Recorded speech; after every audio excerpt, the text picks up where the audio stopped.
So hello guys, welcome back to today's new video. As many of the students are constantly messaging कि sir NEET 2025 की जो हमने counselling कराई थी उसकी रिफंड प्रोसेस क्या है, हमें अपने जो सिक्योरिटी अमाउंट है वो कैसे मिलेगा. So don't worry guys, I am going to tell you everything related to security money deposit for NEET 2025 candidates including BAMS, BDS and MBBS. So before starting the video, let me introduce myself. I am Pathan Farman Khan, pre-final year MBBS student from Government Medical College, Vanaparthi, Telangana. So guys, if you are new to the channel, please subscribe to my channel for all the authentic information regarding NEET 2025 counseling and all the things. So सबसे पहले एक question आता है कि sir किसको refund मिलेगा. तो मैं आपको इस वीडियो के अंदर बताने वाला हूँ कि किसको रिफंड मिलेगा, कब मिलेगा, कैसे मिलेगा, किस अकाउंट में मिलेगा, सबकी मैं आपकी पूरी प्रोसेस समझाने वाला हूँ. सबसे पहले मैं आपको बता देता हूँ जो सिक्योरिटी मनी होती है वो लिया क्यों जाता है. वो इसीलिए लिया जाता है ताकि आप कहीं और एडमिशन ना लो या फिर आप कंटिन्यूसली एडमिशन लेते रहो ताकि आप दूसरों की सीट ब्लॉक ना करो. अगर आपने कुछ सिक्योरिटी अमाउंट दिया, लाइक 10,000 दिया, 20,000 दिया, तो आपको पता है अगर मैंने ये सीट छोड़ी तो मेरे 10,000 20,000 जाके वो कंप्लीटली खत्म हो जाएंगे, वो सबसाइड हो जाएंगे. तो इसीलिए इस चीज़ को बचाने के लिए सिक्योरिटी मनी डिपॉजिट रखा जाता है. और ये आपके जब एडमिशन का टाइम होता है उस समय आपसे लिया जाता है सिक्योरिटी मनी, ताकि आपकी जो काउंसलिंग है वो स्मूथली चल सके और सारी चीज़ें सही हो सके.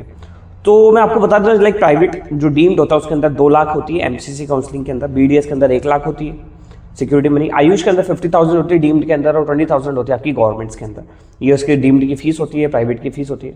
तो किस किस को पैसे मिलने वाले हैं मैं आपको क्लियरली बता देता हूँ. पहली बात कि जिन्होंने पार्टिसिपेट नहीं किया है, जिन्होंने एडमिशन फॉर्म भरा, आपकी सिक्योरिटी मनी भरी, लेकिन उन्होंने पार्टिसिपेट नहीं किया, ऑल इंडिया काउंसलिंग के अंदर उन्होंने सिर्फ स्टेट काउंसलिंग में पार्टिसिपेट किया, तो उनकी जो सिक्योरिटी मनी है वो कंप्लीटली वापस आएगी.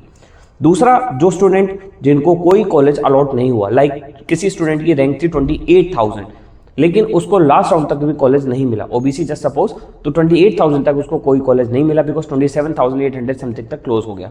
तो उसने चारों राउंड तक करे, राउंड 1, राउंड 2, राउंड 3, राउंड 4, उसको कहीं कॉलेज नहीं मिला, तो उसके सारे जो भी सिक्योरिटी मनी है वो सारी वापस रिफंड हो जाएगी.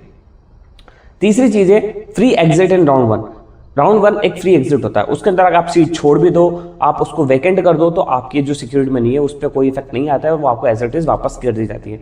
तो जो भी स्टूडेंट जिनको फ्री एग्जिट लिया राउंड 1 के अंदर और उसके बाद उनको कोई अलॉट हुआ ही नहीं कॉलेज, तो उन सारे स्टूडेंट्स को भी सिक्योरिटी मनी वापस डिपॉजिट रिफंड हो जाएगी.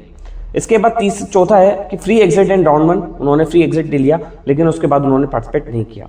उनके बहुत सारे रीजन है, क्या पता उनको स्टेट में मिल गया हो या कुछ और रीजन हो गया हो. तो एक मेथड है जिसके अंदर जिसको भी स्टूडेंट ने राउंड 1 के अंदर फ्री एग्जिट लिया, उसके बाद उन्होंने पार्टिसिपेट नहीं किया, तो उसके भी पैसे मिलेंगे. और एक स्टूडेंट जिसने अलॉटेड कॉलेज अलॉट हुआ लेकिन उसने रिजाइन दे दिया फ्री एग्जिट के अंदर, तो उसको भी सिक्योरिटी मनी वापस हो जाएगी.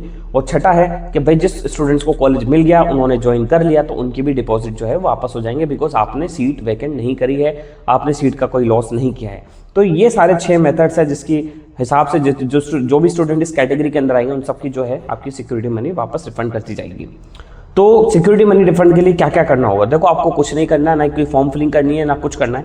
आपके जितने भी पैसे हैं, आपकी जो डिपॉजिटेड अमाउंट, जिस अमाउंट से आपने डिपॉजिट किया था, जिस फॉर्म से, UPI से किया था, क्रेडिट से किया था, डेबिट से किया क्या, नेट बैंकिंग से किया था, जो भी आपने मेथड से किया था, आपके सेम अकाउंट के अंदर पैसे आ जाएंगे.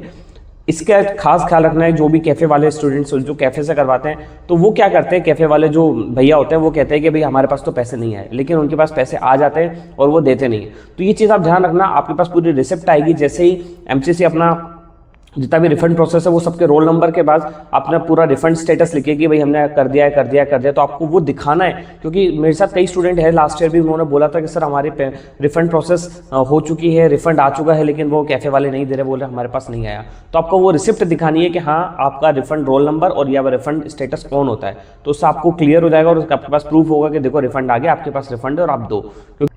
इसके बाद मैं आपको बता देता हूं कि सिक्योरिटी मनी कब तक आएगी, क्योंकि सबसे बड़ा कॉमन क्वेश्चन यही है, सिक्योरिटी मनी कब तक आएगी. तो सिक्योरिटी मनी आपकी एटलीस्ट 2 से 3 महीने मान के चलो फैब तक आपकी सिक्योरिटी मनी आएगी. बिकॉज जिस टाइम सिक्योरिटी खत्म होती है काउंसलिंग, उसके 2 से 3 महीने बाद, मेरी भी लेट ही आई थी जब मेरा काउंसलिंग कंप्लीट हो गई थी 2 से 3 महीने बाद.